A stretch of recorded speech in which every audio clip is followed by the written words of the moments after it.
ပွဲစည်းထဲမှာဆိုင်စုံနေဦးသီးကျော်ဆိုင်နားမှာကောင်းကြီးကြည်တော်ဆိုင်ရှိတယ်။အဲ့ဒီဘေးမှာနှစ်ပင်ကျော်သေးရှိတယ်။ပြီးတော့ဇီးပေါင်းတယ်လည်းရှိတယ်။ကျွန်တော်ကတော့ဒီဘက်ကိုတိတ်မကြိုက်ဘူး။ဟိုဘက်ရေခဲမုံတယ်ရှိတဲ့ဘက်ကိုကြိုက်တယ်။ချောကလက်ရောင်းတဲ့ကလားကြီးရှိတယ်။သူတို့နှစ်ပင်မှာသကြားလုံးတယ်ရှိတယ်။ကျွန်တော်ကအဲ့ဒီဘက်ကိုကြိုက်တယ်။အိမ်ပြန်ကနေရင်ကျွန်တော်ကသကြားလုံးဝယ်လေးရှိတယ်။သကြားလုံးဆိုပေမဲ့လိမ္မော်ရောင်ချိုချင်များလေးတွေဝယ်လေးရှိတယ်။လိမ္မော်ရောင်ချိုချင်များလေးတွေကလိမ္မော်သီးချမ်းလေးတွေလိုပဲကျွန်တော်သိကြိုက်တယ်။သူကတော့ပရုပ်ပါတဲ့စက်ပူစက်ပြားလေးတွေကိုဝယ်လေးရှိတယ်။ခရွန်းရှင်းတယ်လို့ပြောတယ်။ပါဇက်မွေးတယ်လို့ပြောတယ်။ငယ်ငယ်တုန်းကကျွန်တော်ကသူ့ကိုပြောဖို့တယ်။ဒီနေ့တော့နင်းပါဇက်မွေးငါနန်းကြည့်အောင်မယ်လို့ပြောတယ်။သူကရည်တယ်။အေးဒီနေ့တော့လို့သူကပြန်ပြောတယ်။အဲ့ဒီတုန်းကဟိုကောင်ကစိတ်ဆိုးတယ်။ငယ်ငယ်ကလေးကကျွန်တော်တို့၃ယောက်သားပွဲစည်းတန်းကိုအတူရှောက်လေးရှိတယ်။ဟိုကောင်ကစတာဒီကောင်ကအတွန်းဝင်သားဆိုပေမဲ့အရင်ကနေမနေတာများတော့ပွဲစည်းတန်းကိုကြိုက်တယ်။သူကတော့ဘာရင်မဟုတ်ဘူးကျွန်တော်တို့ခေါ်ရင်လိုက်လာတာပဲ။ကျွန်တော်ကတော့ပွဲစည်းတန်းသိမ့်မကြိုက်ဘူး။ကျွန်တော်တို့ခရစ်ယာန်ကျောင်းတွေမှာလုပ်တဲ့ဖန်ဖဲဆိုတာလိုမျိုးမကောင်းဘူးလို့ထင်တယ်။ဖန်ဖဲတွေမှာကစိတ်ဝင်စားစရာရှိတယ်လို့ထင်တယ်။ကောင်မလေးတွေကကျောင်းဝတ်စုံမဝတ်ကြတော့ပဲအယောင်လွန်လွန်လေးတွေကိုဝတ်တော့ကြည့်လို့လှတယ်။ပွဲစည်းမှာကလူပြောက်တော့ရဲ့ဘာမှထူးထူးဆန်းဆန်းမရှိဘူး။တချို့လူတွေဖြတ်သွားရင်ချွေးစော်နှမ်းတယ်။တချို့ကဆေးဘောလိတ်ကြီးတွေတောက်တယ်။ထွေကနေဒရွေးထွေးတတ်ကြတယ်။ကျွန်တော်တို့ကျောင်းမှာအဲ့ဒီလိုဒရွေးထွေးရင်ဒဏ်ပေးတယ်။ဖန်ဖဲတွေမှာဆိုရင်ကောင်မလေးတွေနဲ့စကားပြောတဲ့အခါရှီမွေးနဲ့ရတယ်။ပွဲစည်းတန်းတွေကတော့ညစ်ပတ်တယ်။ဒါပေမဲ့ဟိုကောင်ကိုတနာတာနဲ့နှစ်စင်လိုပွဲစည်းတန်းကိုကျွန်တော်တို့သွားလျှောက်ကြတယ်။ပွဲစည်းတန်းရဲ့နောက်ဆုံးနေ့ဆိုရင်ကျွန်တော်တို့၃ယောက်အမြဲသွားကြတယ်။ကျွန်တော်တို့ခြံနောက်ဘက်ကထွက်ပြီးဥပညာဒီပါကျောင်းထဲကဖြတ်လိုက်တာနဲ့ပွဲစည်းတန်းကိုရောက်တာပဲ။ဒါပေမဲ့ဥပညာဒီပါကျောင်းကိုမရောက်ခင်ရှိုးကလေးရှိတယ်။တခါတလေရေဆက်ဆက်ရှိနေတတ်တယ်။အဲ့ဒီလိုခါမျိုးမှာအပြင်ကျရင်မှောင်နေလို့တယောက်လက်ကိုတယောက်တွဲပြီးဖြတ်ကြရတယ်။တနစ်တော့မိုးသိပ်ကောင်းတယ်ရေကအတော်လေးများတယ်သူကမသွားချင်ဘူးလမ်းမကြီးဘက်ကလှည့်သွားရအောင်ဝေးချင်ဝေးပါစေလို့ပြောတယ်ဒါပေမဲ့လမ်းမကြီးဘက်ကဆိုအဝေးကြီးပဲကျွန်တော်ကမသွားချင်မသွားကြနဲ့လို့ပြောတော့ဟိုကောင်ကနေမဖြတ်ရင်ငါကုန်းပိုးရမယ်လို့ပြောတယ်ဒါနဲ့ပဲပွဲစည်းကိုသွားဖြစ်သွားတယ်အသွားရောအပြန်ရောဟိုကောင်ကသူ့ကိုဂုံးပိုးတယ်အဲ့ဒီတုန်းကသူကခေါင်းဝင်နဲ့ပဲရှိသေးတယ်စေတန်းရောက်တဲ့နှစ်တုန်းကလည်းမိုးသိပ်ကောင်းတယ်အဲ့ဒီတုန်းကတော့လမ်းမကြီးဘက်ကနေပဲသွားကြတယ်ကျွန်တော်ကဟိုကောင်ကိုမင်းဂုံးပိုးလေကွာလို့ပြောတော့သူကရှိတယ်နင်ဂုံးပိုးရင်သွားမယ်လို့သူကကျွန်တော်ကိုပြောတယ်ကျွန်တော်ကတော့ရှင်းရှင်းပဲငါဘာသာကအသက်ရှင်နေရတာတောင်ပင်ပန်းလာပြီသူများကိုဂုံးပိုးဖို့သူများဝင်ကိုထမ်းဖို့ဆိုတာတော့ဘယ်တော့မှမစဉ်းစားဘူးလို့ပြောလိုက်မိတယ်အဲ့ဒီတုန်းကသူကငုံမဲမဲလုပ်ပြီးစိတ်ကောက်တယ်လို့လုပ်တယ်ပြီးတော့လမ်းမကြီးဘက်ကနေသွားမယ်လို့ပြောတယ်ကျွန်တော်ကတော့ငကိုကလေးကဟိုကောင်သွားချင်လို့သာသွားရတဲ့လူဟိုကောင်ကိုတနာလို့သွားချင်တာမဟုတ်ဘူးပွဲစည်းမှာလဲကျွန်တော်ကချူချင်မဲ့အမြဲဝယ်စားတယ်ဘာမှမစားဘူးဟိုကောင်ကတော့မျိုးစုံစားတယ်ပွဲစည်းကိုတောသားတွေလာတက်လို့တောစာတွေရတယ်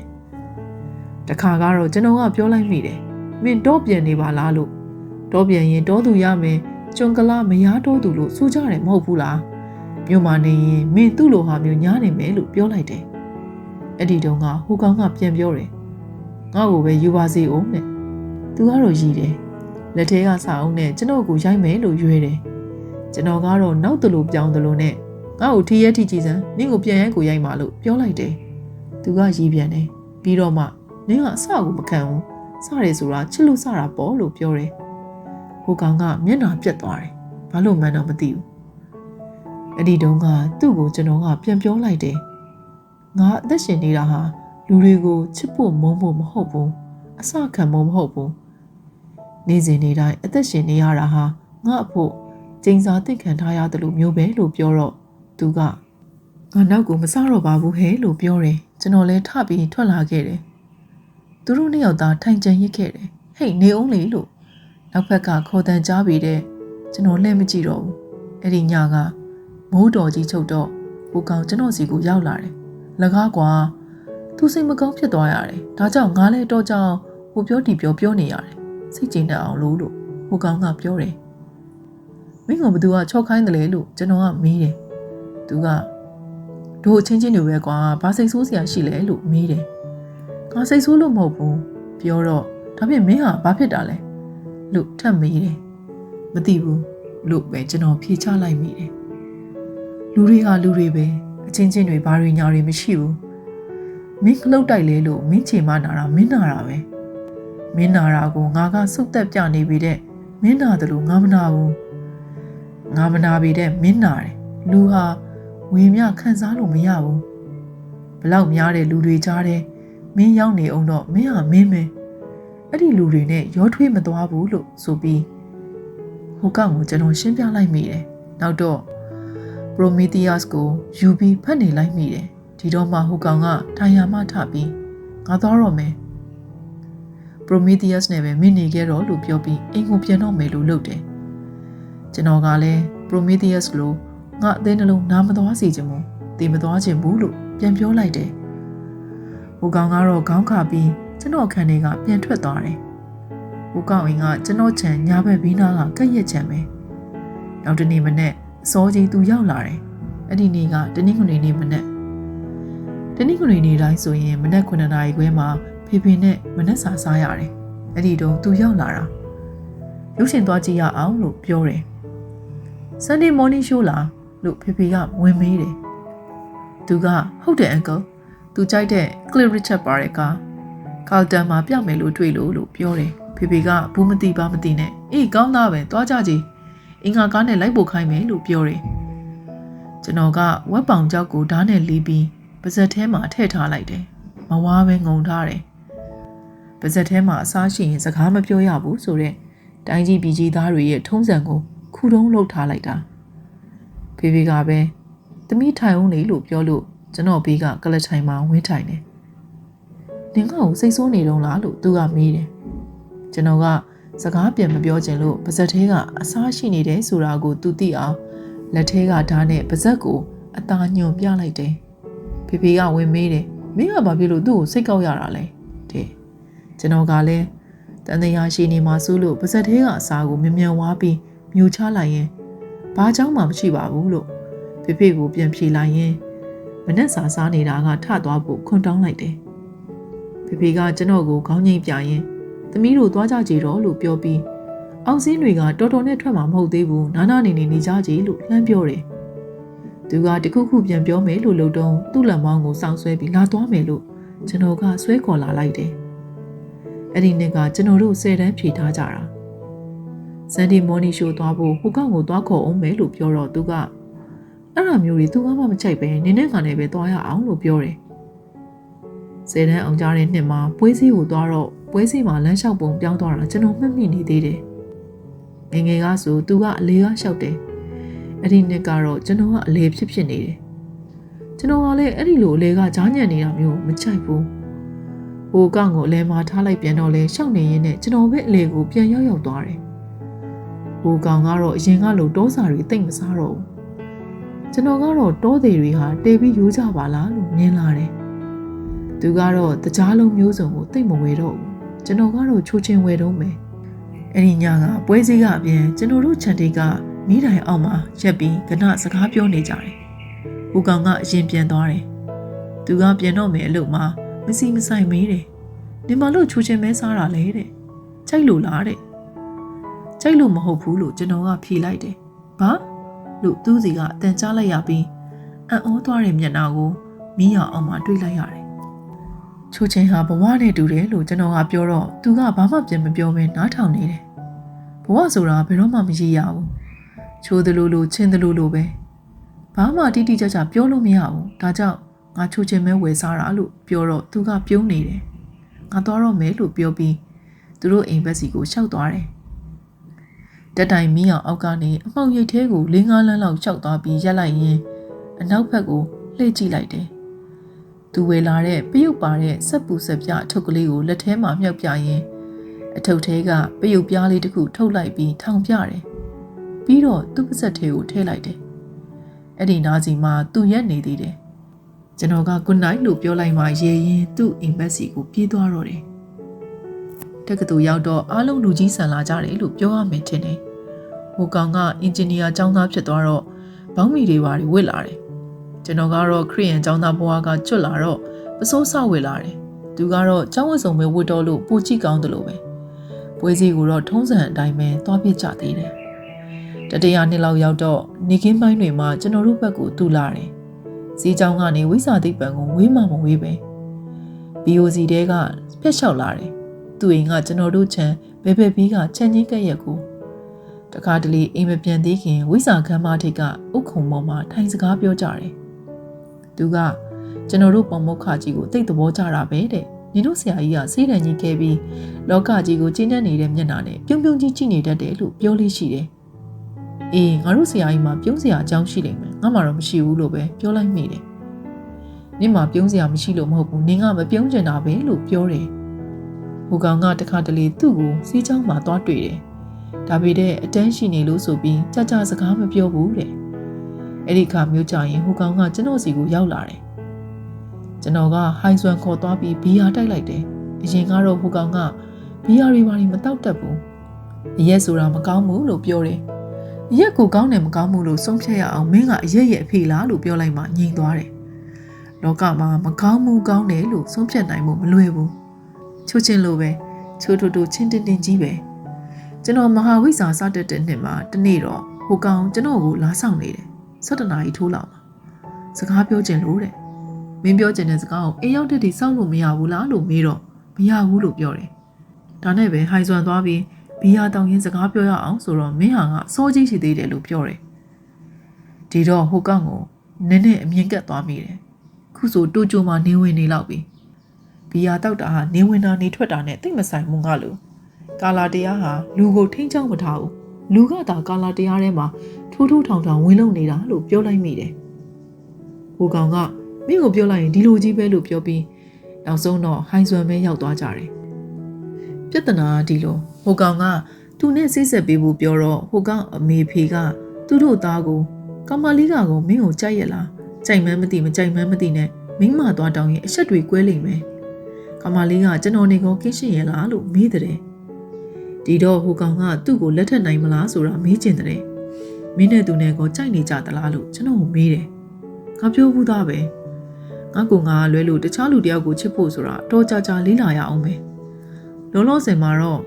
အီမန်နွယ်ကန်တယောက်ဘာဖြစ်လို့ချိန်မှန်မှန်ထလန်းလျှောက်တယ်ဆိုတာက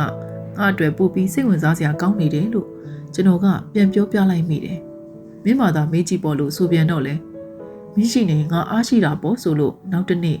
ကျွန်တော်တို့အိမ်မှာဆုံမှုသူ့ကိုချိန်လိုက်တယ်ဖေဖေကစထရမ်မှာလက်ပိတ်ဝဲတစ်ခုသွားတာနဲ့ကျွန်တော်တို့၃ယောက်ဝင်းရနာမှာထိုင်ရင်းစကားပြောဖြစ်ကြတယ်သူကတော့ဘာပြောမယ်ဆိုတာရိပ်မိပုံမပေါ်ဘူးဒီတော့လေကျွန်တော်ကပြောင်းပြောင်းပဲပြောလိုက်တယ်အချိန်ကုန်လဲတက်တာအောင်လို့ပဲနင့်ကိုဒီကောင်ကကြိုက်နေတယ်နင်သူ့ကိုကြိုက်သလားနင်ကသူ့ကိုကြိုက်ရင်ဒီကောင်မိဘတွေနေဖေမေရီစီလာပြီးတောင်းကြမယ်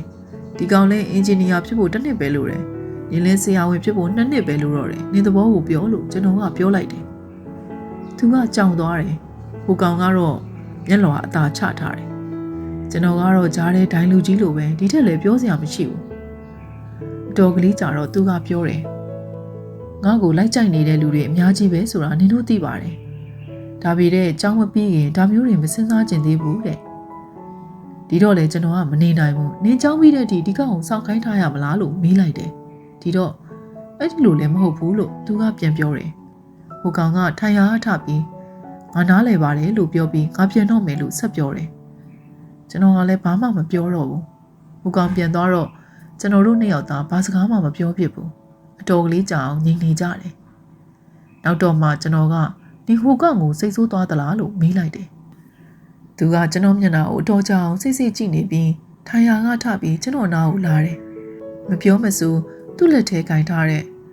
Woman Day Magazine ကိုလိပ်ပြီးကျွန်တော်ကိုရိုက်ရင်ငါစိတ်ဆိုးတာနင့်ကိုလို့3-4ခါပြောပြီးဝရဏာစီကနေထွက်ပြေးတယ်ကျွန်တော်ကတော့အတွေးတစ်ခုရလိုက်တယ်မိမဆိုတာအကြောင်းမရှိအကြောင်းရှာစိတ်ဆိုးတတ်တဲ့တဝါတစ်မျိုးဖြစ်လိမ့်မယ်လို့တွေးလိုက်မိတာပဲအဲ့ဒီနှစ်ကကျွန်တော်တို့3ယောက်စလုံးပွဲစည်းအတူရှောက်ခဲ့ကြတဲ့နောက်ဆုံးနှစ်ပဲမရှောင်းပြစ်တာဟိုကောင်နဲ့သူနဲ့ကြိုက်ဖြစ်တာမကြိုက်ဖြစ်တာနဲ့မဆိုင်ဘူးဟိုကောင်ကပွဲရပြီးချင်းသင်္ဘောလိုက်သွားတယ် သူစိတ်ကြောင်းကမပြီးခင်နိုင်ငံသားမှာပညာသင်မှုကျွန်တော်ထွက်ခဲ့တယ်ကျွန်တော်တို့ချင်းစာအဆက်အသွယ်ရှိနေကြတယ်သူကတော့မမှန်စာရေးတယ်တလတစ်စောင်လောက်ပုံမှန်ရေးတယ်ပွဲစည်းချိန်တိုင်းသူတယောက်တည်းပွဲစည်းလျှောက်တဲ့အကြောင်းပါတယ်ကျွန်တော်ချိုချင်းဝင်နေကြဆိုတာကိုသတိရလို့လိမ္မော်ရောင်ချိုချင်းများလေးတွေတထုပ်အမြဲတူဝဲတဲ့အကြောင်းပါတယ်နောက်တော့ဟိုကောင်တယောက်မလေးမကလေးတယောက်နဲ့အင်အောင်ကျသွားပြီး KL မှာအခြေချနေတယ်လို့သိရတယ်ကျွန်တော်လဲ5 နှစ်ပညာသင်မှုသွားရာက12နှစ်နိုင်ငံသားမှာကြာသွားတယ်အဖေကတော့မင်းကစီးပွားရှာတတ်တဲ့လူမျိုးမှမဟုတ်ပဲလှုပ်ချင်ရလှုပ်နေရရင်ကျင့်တတ်တဲ့လူမျိုးမို့မင်းပြောရမှာသာနေပါလို့ပဲပြောတယ်တနေ့တော့သတင်းကြွချိန်လောက်မှာသူ့စီကိုဖုန်းဆက်လိုက်မိတယ်စကားပြောလို့ပြီးကနေမှနင်အဖြူမတွေနဲ့အသားကျနေပြီဆိုရင်လည်းပြောငါဝယ်ထားတဲ့ချိုချင်းတွေလှုပ်ပြလိုက်တော့မယ်လို့ပြောတယ်ကျွန်တော်ကတော့တိတ်တော်ထားပါအောင်ဟာလို့ပြောပြီးရေလိုက်ခဲ့မိတယ်ပွဲစည်းကဘယ်တော့လဲလို့မေးတော့သူကတစောင်းမုံလောက်ကုံလောက်မှလို့ပြောတယ်အဲ့ဒီညကလမ်းတောင်းကဆိုင်မှာချိုချင်းတထုပ်သွားဝယ်ပြီးအိယာပေါ်မှာလဲရင်စဉ်းစားနေမိတယ်ချိုချင်းတထုပ်လုံးကုံကနေတော့ချိုချင်းဆိုတာချိုးတလူလူချင်းတလူလူမဟုတ်ဘူးချိုချင်းချင်းဖြစ်နေတာကချိုချင်းရဲ့ဂုံကြီးတရက်ပဲလို့ကျွန်တော်တွေးလိုက်မိတယ်ဘဝဆိုတာအမှန်တရားဆိုတာထွေပြားနေတာကြီးပဲတခုရဲ့ရှိနေခြင်းမှာတခြားတစ်ခုရဲ့ရှိနေခြင်းကိုအထောက်အကူပြုတာပဲချိုးတာကြီးပဲရှိနေရင်ချိုမှန်းသိကြမှာမဟုတ်တော့ဘူးလူတွေရဲ့ဖြစ်နေခြင်းဟာလည်းအဲ့ဒီလိုပဲငါရဲ့ရှိနေခြင်းဟာတခြားလူရဲ့ရှိနေခြင်းကိုသိနေလို့ပဲလောကမှာလူဟာတယောက်တည်းပဲရှိနေရင်သူ့ရဲ့ထီးထီးကြံနေမှုလူအဖွဲ့အစည်းအတွင်းမှာတီးခြားဖြစ်ရှိနေမှုကိုသိမှာမဟုတ်တော့ဘူးငါရဲ့ရှိနေခြင်းဟာငါပတ်ဝန်းကျင်ကတခြားလူတွေကြောင့်ပေါ်လွင်လာတာပဲမတူညီမှုတွေပေါင်းစပ်နေတယ်ဆိုတာကဖြစ်ရှိနေတယ်ဆိုတာကိုအသိမှတ်ပြုတာပဲတခြားလူတစ်ယောက်အတွက်ထည့်မစင်စားဘူးဆိုတာကတခြားလူတစ်ယောက်ရဲ့ရှိနေခြင်းကိုလက်ခံထားတာပဲငါအတွက်တခြားလူတွေရှိနေတာပဲတခြားလူတွေထဲမှာငါအမြဲလိုစန့်ကျင်မှုစူးစမ်းနေတဲ့သူဟာအမှန်တော့